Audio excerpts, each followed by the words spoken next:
Hey, I'd like to welcome you to another episode of Mission Matters.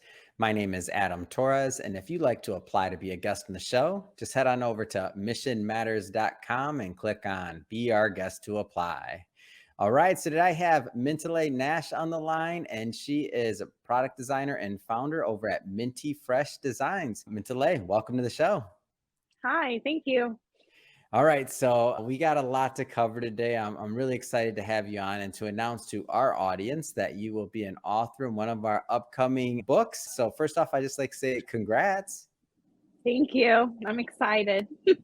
Yeah, we're gonna have some fun, and I also want to get into Minty Fresh Designs. Of course, we're going to talk about your work there and really how you're helping your clients. But just to get this episode started, we'll start this the way that we start them all with our Mission Matters Minute.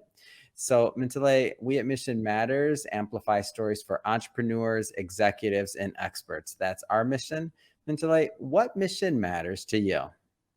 Right now, I think the mission that matters to me the most is advocating for mental health in the entrepreneur world or just the business world, along with design, obviously. But I believe in advocating for mental health for people so they can succeed in Yeah. whatever they want to do. Love bringing mission-based individuals on the line, and when we were talking and kind of preparing for the interview, and obviously there's the business side of what you do at Minty Fresh Designs, but then there's also goes hand in hand with your beliefs and ethics and philosophy around mental health, the importance of it. And I think it's something that we as entrepreneurs do not talk enough about and does not get an eyeballs or views in the press or media. And so that's why I was excited to get your views on it, and also like your journey, and also really just to let other people know out there like that, it's a serious thing, and that as entrepreneurs we have a lot of pressure on us. We have a lot of other things going on as well,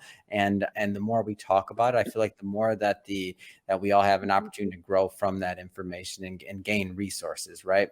So I Yeah. guess just to get us kicked off with the overall discussion, maybe tell us a little bit more about your background and really how you got started on this path. So I started off in graphic design, and I guess the short version maybe of how I got on this path was I initially had been working full time for a tech company that was pretty big out in Utah. And I just remember my body just started to not function the way that I wanted it to function. And like at the time, I don't think I fully understood what was going on Mm. with it. Like it was kind of what started opening my eyes to it, I guess. I think as I started to understand that I needed to do some work on my mental health or just my own personal growth. And while I was working there, I just remember having a lot of, like, this was a symptom for me. I was starting to have a lot of chronic pain and just things that were a little inexplicable. Like Yeah. I think on the outside, people just thought like, "Oh, do you need like another chair or something?" That was, I forget what those chairs are called, but the ergonomic chairs, that's the There word you I'm trying to think of. Just stuff like that where they think like, "Oh, is this what you need?" But I just remember feeling like there's just something that's off, or this is not helping me grow the way that I personally need to grow or something. Like it was really hard to explain, I think, at the time, but I just remember, at least in retrospect, I can see it more clearly now, how go. I just feel like I was reaching some of my limits, and there was also, I think, some unaddressed trauma from my life that Mm. hadn't really been looked at, and it was starting to affect how I was showing up at work, or even just feeling like I was reaching my full potential. And I remember at the time I took a big leap of faith by actually quitting that job and stepping away from it so that I could actually just do what I really wanted to do and focus on my health. At the time, I don't think I realized it was focusing so much on my health, but Mm. it actually did tremendous stuff for me to actually just take the leap of faith and start my Mm. own business. Because I know at the one job that I had, I think I had reached my limits and potential. Like I felt like Mhm. I'd reached the ceiling and the cap of how I could grow there, and I didn't realize how that was actually affecting me Mm. mentally and physically and emotionally and all that stuff. And so me I mean, I think that's why mental health has been such an influence for me and why I'm such an advocate for it, because I just learned so much, I think, about my own self, and have found a lot of healing for myself more than in any other way, just Mhm. going on my own and starting my own business. And, you know, it Yeah. hasn't always been easy. I will definitely attest to that, but like I'm definitely a lot happier and healthier now than I have been before, or even when I've tried to go back working for other people, I've just been like, no, this is not the healthiest me. Mhm. And that's why I think I'm all about helping, encouraging other people. Not that I think everyone needs to be an entrepreneur per se to be like their healthiest self, but at least being aware of who they are and what they need. But that was the start of my journey, at least So how I got I here. And so wanna there's, I feel like, a lot I could say about and thank you for sharing that, it. seriously. And Mhm, I wanna stick in some of those earlier days a little bit longer, mhm, because you quit your job. I mean, I call it the jumping off point. Some people say jumping off the cliff. Some people say, I mean, there's a lot of different terms for it. But if I can mhm. take you back to that moment in time, like what was that like? Had to be kind of scary, huh? Oh, definitely. Even though I had friends and family, I feel like that were very encouraging, especially some of my relatives are like, "Oh, Mm, you're always busy," because I basically had what was now my current full-time job, or like, you know, self-employed now. I was doing that as a side gig for a long mm, time until I took the plunge to do it full time, but people always told me, like, "You're always so busy with this work and stuff, like, I feel like you'll just be just fine." But, you know, regardless of what people say, like, yeah. I feel like it's still nerve-wracking, like, you don't know what to expect, like, it's definitely very Mhm. different than having someone send you your own, you know, they take care of the paycheck, like, you just show up at work and then you get it. But Yeah. when I think of how I felt in in relation, I'm trying to think of how the best way to word it, like, Mhm. even though I think I was scared to take the plunge, when I Yeah. compare that to how I was actually feeling at that job, if I'm honest, I remember Mm, I cried a lot in the bathroom. I yeah. think I was just so unhappy, like, I'd hide in there in between, like, I'd take breaks and I would Mm, just, like, I was having breakdowns all the time because I mm, just knew, I think part of it was I was not happy, my body was physically reacting to it, even though I knew I was skilled at the job that I was at. But I think, I don't know, there was something about feeling limited in what mm, I could do or how I could grow there that was holding me back. And mhm. at least for me, my body physically reacts to certain stuff when Yeah. it's not right for me. And so for me, I was like, okay, either I can keep suffering like this if I want to keep crying in the bathroom, or if I keep wanting to have this chronic pain, then fine, I can stay here, or I can take the plunge. Mm, And so I had to work through that fear a little bit because I was like, I didn't know what to expect or how mhm. it was going to help me. But overall, like, it was a very positive thing. And I'm Yeah. much happier doing my own thing than I ever was working for someone else. And I will admit, too, I did try going back at one point in time working for someone else full Mhm. time, and that was even worse, I think, than the first one, if I'm honest. Hold on, Like, so it, you didn't well, learn the first time that it wasn't for you. You went back. Hey, I give well, you credit. yeah.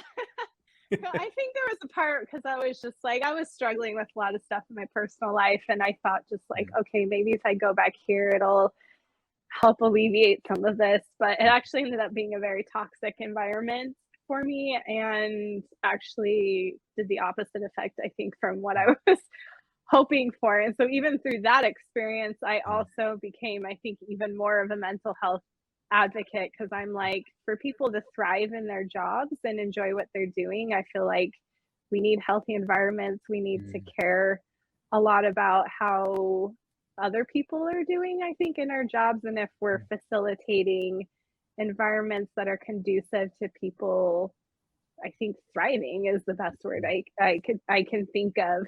And yeah. when we're not helping create that, I think, for other people, I think we do a detriment to our own businesses and our own Mm, selves and for other people. And I yeah. think that's why I care about it so much and want to talk about it more, because I think regardless of what field or industry Mm, that you work in, I think it impacts all of us more than we want to realize. And I hear a lot of stories, like, it doesn't matter if you're in the same field as me or mm, completely different fields. I think we influence our professional circle, even our personal circle, mhm. more than we realize. And if we have this negative toxic environment or Mhm. just not aware of other people's well-being, like Mm, I think over time we start to see negative effects mm, in our businesses, and it shows eventually over time. It might not be super apparent in the very beginning, but I think over time mm. it does affect a lot of things, or you start to lose good people who you work with, or I don't know. There's a lot of things I could talk Yeah. about with that, but I think that's why I care about it so much, because I think Mm, a lot of us would thrive more in our businesses or have more success mhm, if we prioritize this more in our life, or we're just like more aware of how we were mm. influencing other people. And just, I mean, our jobs are such a huge portion, I think, Yeah. of our day-to-day lives, and Mhm. sometimes we ignore it and think like, oh, let's get over it, or like doesn't matter. But I think at the end of the day, when we're spending probably half our time like Yeah. at work, like every day, it's a Mm, big deal, and it does affect our health. mm, And when we don't care about it, I think we see detrimental effects over time. mm. That may not be Did super you apparent in the beginning.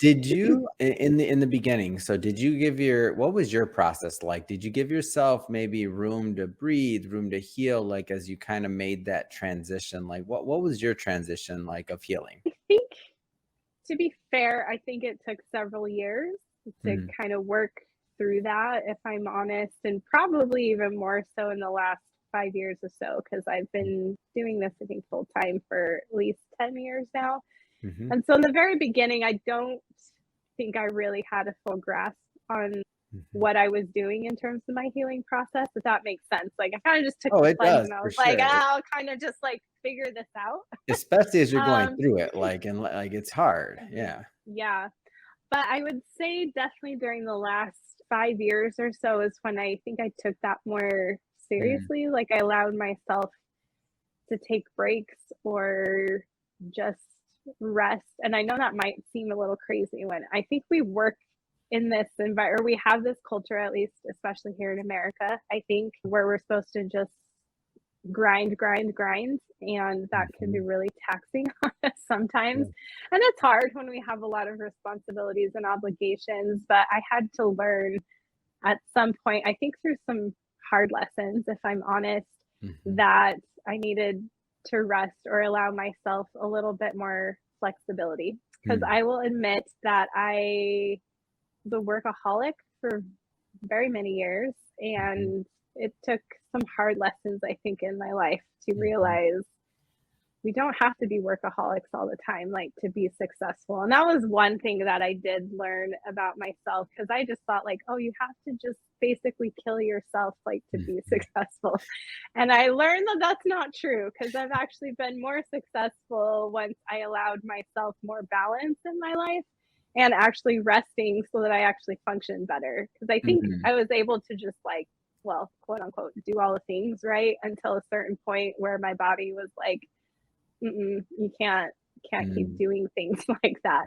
Like, I was able to do it for so long until I reached my calf, I think, and mhm, then I just kind of like collapsed a little bit, and then I was mhm, forced to, I was forced in the sense like you have a choice now mentally if you want to change things so that you can be a more functional mm, entrepreneur or person, or whatever you want to label it, or you mhm, can just keep doing what you're doing but probably not see as much success. And once I started allowing that as more of my schedule, or mm, just, paying more attention to my body, like, okay, I'm feeling a little overworked right now. I need to just take a break. Or if I just need like a half-hour nap in the middle of my day, whatever, to keep going, it's okay. And I've actually, and that sounds funny to say, but like the more I've allowed myself to do that, I've actually experienced more success and more thriving yeah. personally and as a business owner. So Oh, I'm for like, sure, oh, and I oh, don't okay. Like, and I oh, go don't ahead. think it sounds silly at all. I think that for a lot of people out there, like, they're gonna get solace out of your words and understand that, Mm-hmm. like, they shouldn't beat themselves up if they need to take a little bit of time off or do Mm-hmm. some other things. Like, we all have goals, we all have these things that we wanna do, of course, whether Mm-hmm. you're an entrepreneur or whether you're an executive or working corporate, or, like, it doesn't matter. Like, we all have goals Mm-hmm. and wants and hopes and dreams, right? Like, Mm-hmm. ideally.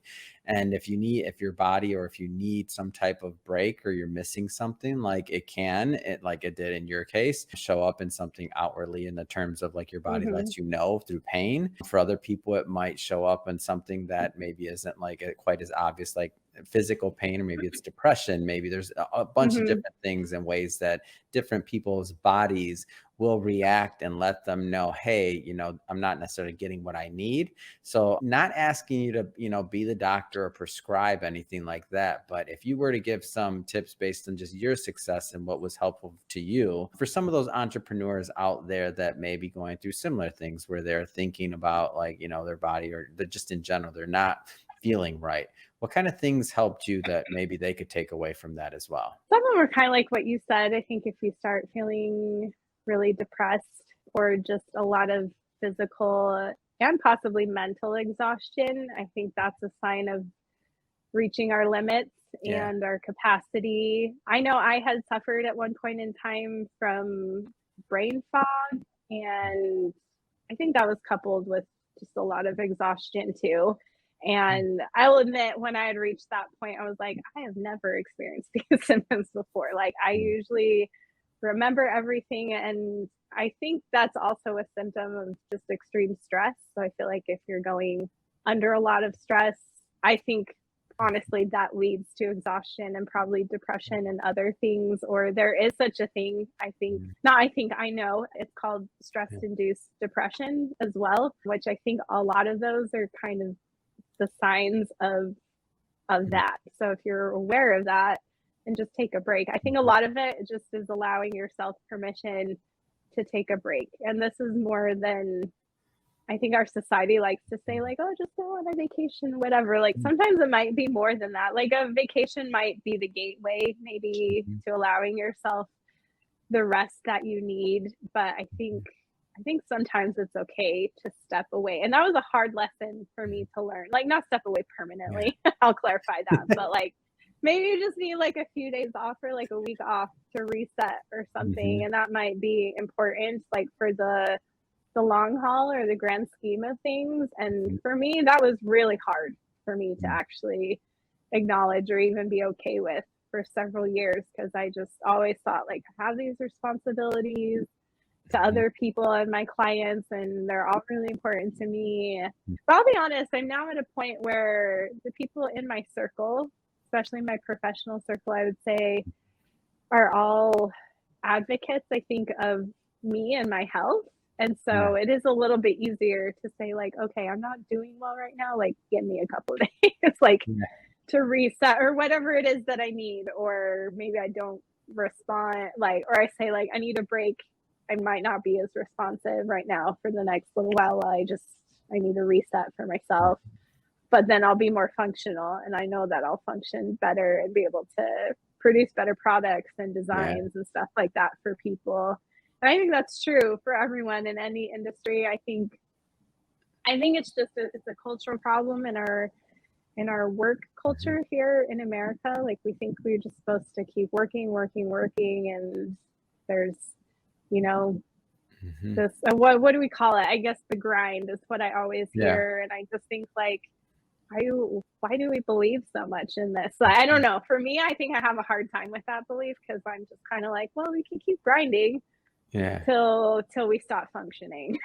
And there is a point where I think you do need to do that, maybe in the Mhm. beginning when you're starting off a business or something. But I don't think it always Mhm. needs to be like that, is my Mhm. opinion, because I think we're human, we're not robots, and we have to take care of ourselves too. And if we don't take care of ourselves, then I think we have a hard time taking care of our clients or our customers, or just whoever we're working with in our business. Like, I think we have our limits, Mhm. and in our society, we just don't really accept that a whole lot, Yeah. like taking care of ourselves. But I personally believe that if we take care of ourselves, we will thrive more and find more success. And I've Mhm. definitely seen that in my own business, as I, allowed myself to actually care more about my well being. Then I started seeing a ton of growth, like whether in sales or numbers or just like Mhm. all sorts of stuff in my business. I'm like, oh, this actually does work. Like you don't have to kill yourself to find success. So Oh, and that's I why I want think to tell other people that. Like, I think we forget that or just don't believe it for whatever reason.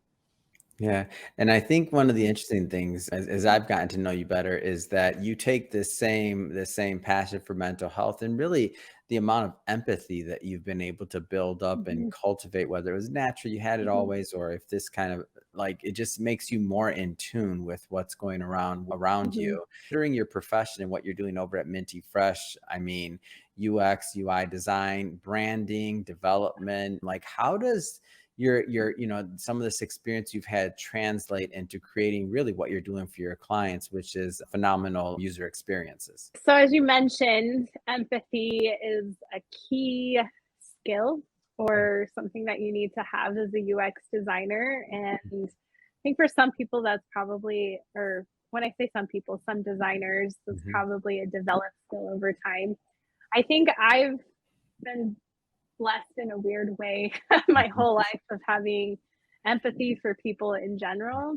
And mhm, so that applies really well to what I do because mhm, the reason that you need empathy in user experience design is the whole purpose is to understand the user better and what their needs are and being a huge advocate for them because you're working, or at least when I say you're working, I'm working yeah. with like developers and stakeholders or marketing teams or whatever it is, people who are influenced in this process, like whether Mhm, it's for product design, like software application design mhm, or web design or whatever.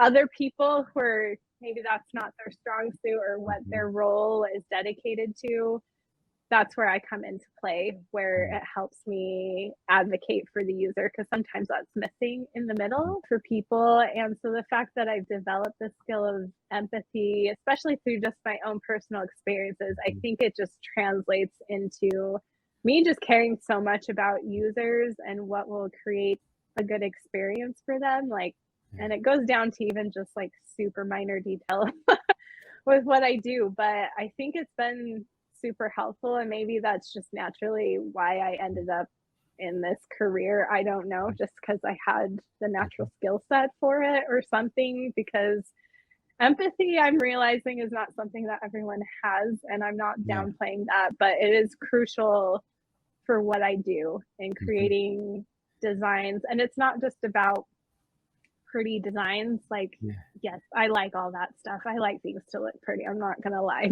but actually having it functional and speak to users and be something that will be memorable for people, I think is Mhm, something really important and valuable to me. And mhm, because empathy is such a big thing in my life, it's so applicable to what I do. And I think mhm, it just adds a lot more value to what I do naturally because I just understand users in a unique way. I'm not saying I'm perfect, but I think because I've spent my whole life just empathizing towards other people and just mhm, caring about their needs or understanding where they're coming from, it's easy for me to step in if I'm mhm, like with developers or stakeholders or whatever, just to say, like, hey, I think we've forgotten about this thing or you guys yeah, haven't thought about this for your users, so let's take mhm, a step back and like think about that for a moment.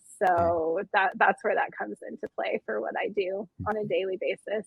Yeah, and I feel like there many times the UX or the UI design, like that aspect of it. Okay, so the development side, the engineers, like some of the other things they may, the concept overall that may get a lot of the attention at first, but sometimes Hmm.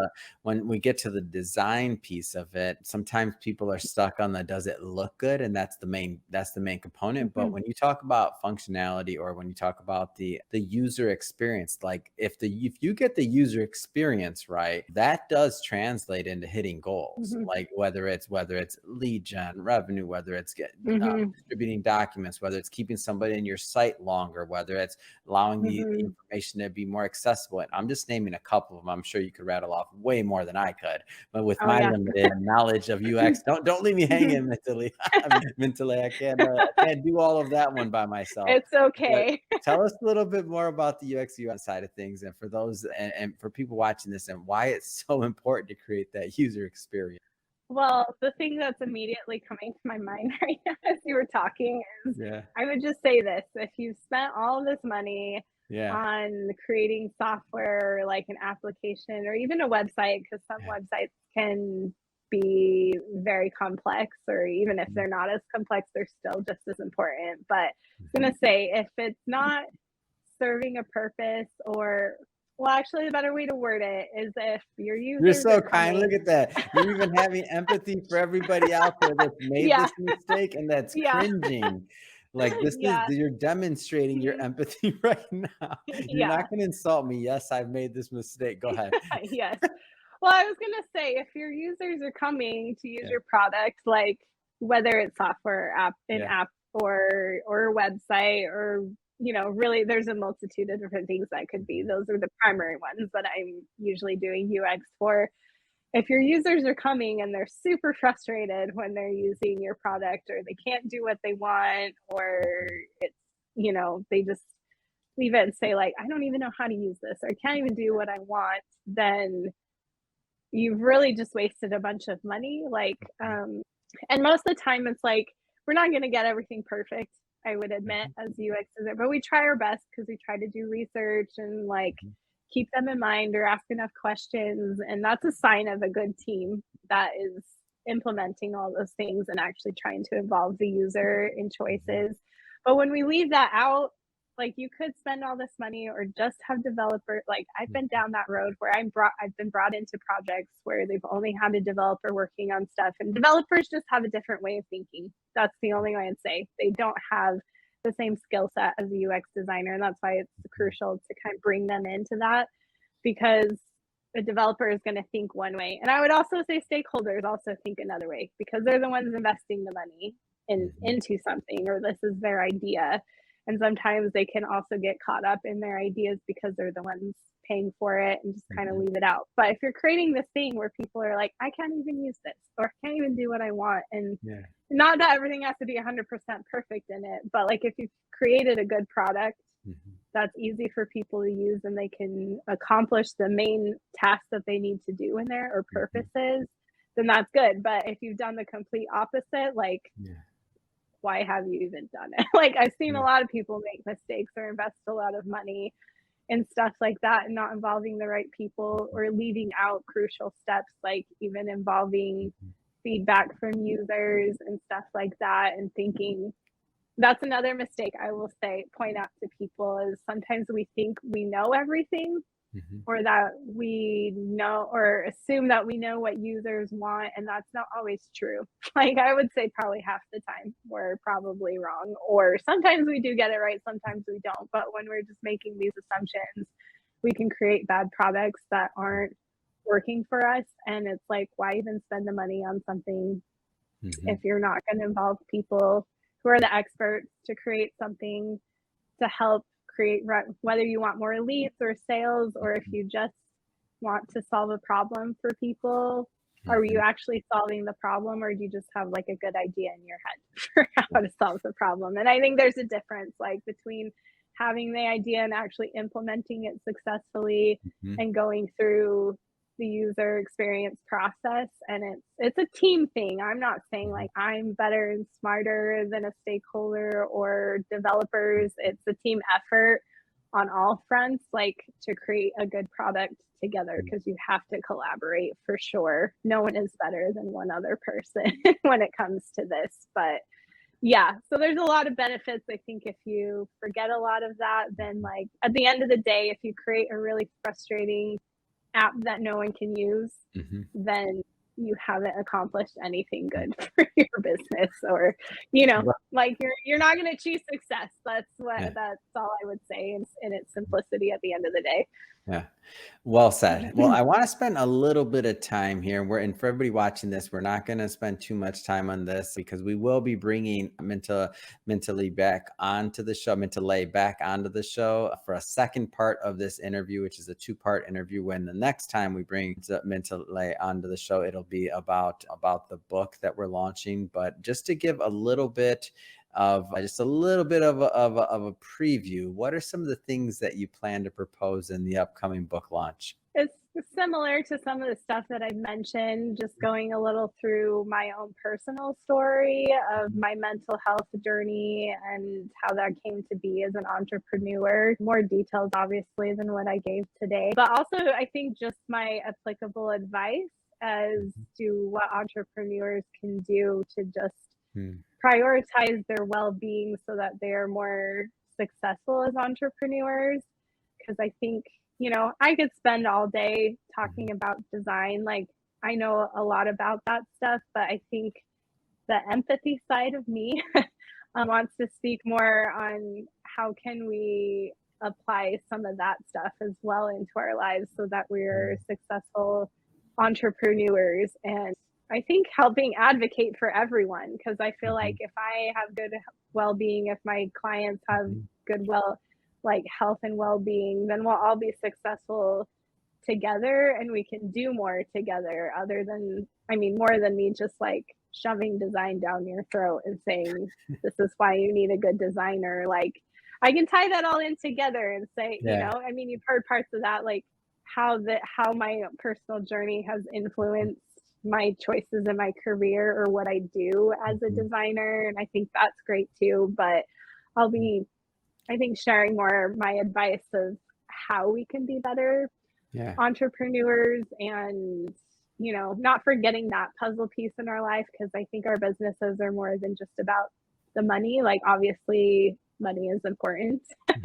Money, if we didn't have money, then we wouldn't have businesses, right? Yeah. But I think if we do that stuff and we will have more money or whatever success is for every entrepreneur, whatever success is for you, I think we can have more of that if we prioritize our well-being. So I'll give my more specifics as to what I think people can do to find that. And I'll cut you off there because we can't give too much because we got to sell some books still. All right. So, but that being said, and we're obviously going to bring you back on the show and we'll do a deep dive into the book once it's live. That being said, first off, it has been great having you on the show. Thank you. What's next? I mean, what's next for you? What's next for Myntifresh? What's next? Oh, I'm trying to figure out how to recap it, but like I've had a lot of really cool offers for growth this year. So a lot of really amazing clients I've been working with and hopefully some more. But yeah, I think Myntifresh Designs will definitely be growing in 2023. So I'm excited to see where that takes me and a lot of big decisions I think to make. But yeah, I'm excited for where this is going. Like, it's the first time in a long time that I'm like, yay, I'm excited to see where this goes. That's exciting. That is good. And if somebody's watching this and they want to learn more about Myntifresh Designs, what's the best way for them to? You can go to my website. It's Myntifresh Designs, but spelled like my name. So MYNTI and then fresh designs with an S.com. That's the easiest way because I have a lot of information on there that goes through my process and my services and how to contact me. But I guess if you also prefer, you can go to my business page on Instagram as well. Like, it's just Myntifresh Designs on there. Same spelling, and I'm on LinkedIn as well. I don't remember the URL for that, but if you search for Myntifresh Designs on there as well. So I should know that URL. That's embarrassing. All good. No, it's all good. And we're going to put all of that information in the show notes anyway, so that our audience can just click on the links and head right on over. So don't worry about that.